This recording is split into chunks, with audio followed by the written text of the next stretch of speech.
بنایا گیا تو یہ وہی کر سکتا ہے جس کو فکر ہو، جس کو کنسرن ہو کہ ہمارے اوورسیز پاکستانیز کے کیا مسائل ہیں. تو انشاءاللہ اسی لیے آج جب عمران خان نے کال دی ہے تو تمام دنیا سے لوگ کونے کونے سے یہاں پر آج آپ کے سارے موجود ہیں. اور اس میں ڈاکٹر صاحب کا بہت ہمت ہے. میں ان کو پہلے بھی داد دے رہا تھا کہ اس سب کو آرگنائز کرنا، سب کو اکٹھا کرنا اور پھر سب چیز کو کوآرڈینیٹ کر کے آگے چلنا. کریڈٹ گوز ٹو ڈاکٹر عبداللہ ریاض صاحب. آج آپ کے سامنے پاکستان، ایک نیا پاکستان کی بنیاد کھڑی ہو رہی ہے اور یہ بنیاد اس کے 3 ستون ہیں. ایک اکنامک ہے، ایک سوشل ہے اور تیسرا انوائرمنٹل ہے. میں تینوں کے متعلق آپ سے بات کروں گا اور پھر اپنے انوائرمنٹل ستون کے متعلق آپ کو تھوڑی سی ڈیٹیل میں بتاؤں گا. اکنامک ستون کی اگر آپ بات کریں تو آج اللہ کے فضل سے ایک مشکل دور سے گزر کے، کووڈ کے زمانے سے، ایک ڈیٹ ٹریپ میں سے نکل کے اور مشکل حالات سے گزر کے آج پاکستان وہ پاکستان ہے جس کی ایکسپورٹس بڑھ رہی ہیں دنیا کے اندر. اور اس کے ساتھ ساتھ آپ یہ بھی دیکھ رہے ہیں کہ ہماری جو ٹیکس کلیکشن ہے جس کی بیسس پہ ملک چلتا ہے اس میں ریکارڈ اضافہ ہوا ہے.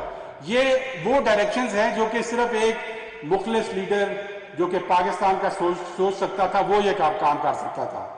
آج ہمارے 3 سیکٹرز اکانومی کے، ایگریکلچر سیکٹر، ٹیکسٹائلز کا سیکٹر اور کنسٹرکشن کا سیکٹر، تینوں بوم کر رہے ہیں.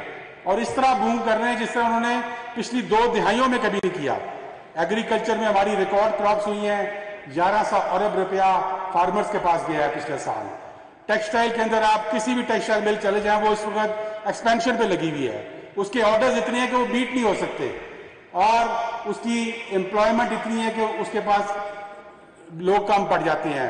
فیصل آباد جا کے آپ دیکھیں، آپ کو پتہ چل جائے گا کہ ٹیکسٹائل میں کیا بوم آیا ہوا ہے اس وقت. تیسرا ہمارا ہاؤسنگ کا سیکٹر ہے جس کو خان صاحب نے ایک ٹارگیٹڈ پالیسی کے ذریعے کہ ہم ہاؤسنگ سیکٹر کو ہم نے بوسٹ کر رہے ہیں، کیونکہ جب ہاؤسنگ سیکٹر بوسٹ کرتا ہے تو 19 اور انڈسٹریز کے ساتھ بوسٹ کرتی ہیں. وہ بھی انشاءاللہ آج تمام کانٹریکٹرز جو ہیں وہ کام پہ لگے ہوئے ہیں اور ایک ریکارڈ ہاؤسنگ سیکٹر کے اندر ایکسپینشن ہو رہی ہے.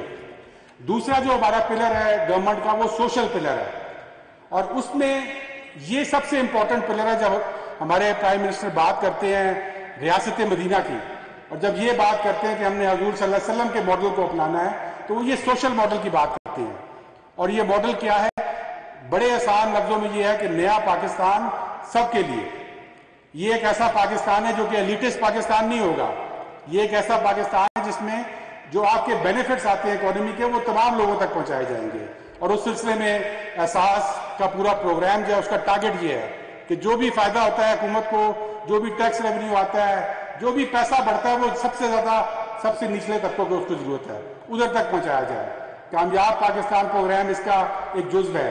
اسی طرح ہیلتھ کارڈ جس کے ذریعے آج ہر پاکستانی اپنے جیب میں 10 لاکھ روپے کی انشورنس لے کے پھرتا ہے ہیلتھ کے لیے. غریب اور امیر میں کوئی تفریق نہیں ہے اس میں. وہ بھی اسی سوشل سیکٹر کا ایک اہم جزو ہے. تیسرا ہمارا پلر ایک اکنامک سیکٹر ہے، سوشل سیکٹر. اور تیسرا پلر جو کہ سب سے امپورٹنٹ پلر ہے اور جو آج سے پہلے کسی حکومت نے اس پہ فوکس نہیں کیا وہ ہے انوائرمنٹ کا پلر. آپ لوگ چونکہ دنیا میں ان ممالک سے آئے ہیں زیادہ تر جہاں پر اس فیکٹر کو سمجھا گیا ہے، جہاں پر انوائرمنٹ کے اوپر فوکس کیا جاتا ہے. لیکن انفارچونیٹلی پاکستان میں کبھی کسی لیڈر کو اس کا خیال نہیں آیا تھا. لیکن آج عمران خان نے اس کو اپنی مین سٹریم ڈیولپمنٹ کا ایک اہم جز بنایا ہوا ہے. اور جو پاکستان کی اس وقت پالیسیز ہیں انوائرمنٹ کے اوپر، جو ہماری گرین پالیسیز ہیں، وہ تمام دنیا ان کی تعریف کر رہی ہے. اور یہ کوئی چھوٹی بات نہیں ہے.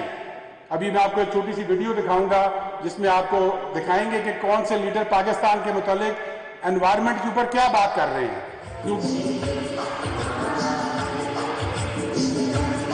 Pakistan's 10 billion tree tsunami, restoring 1 million hectares of degraded.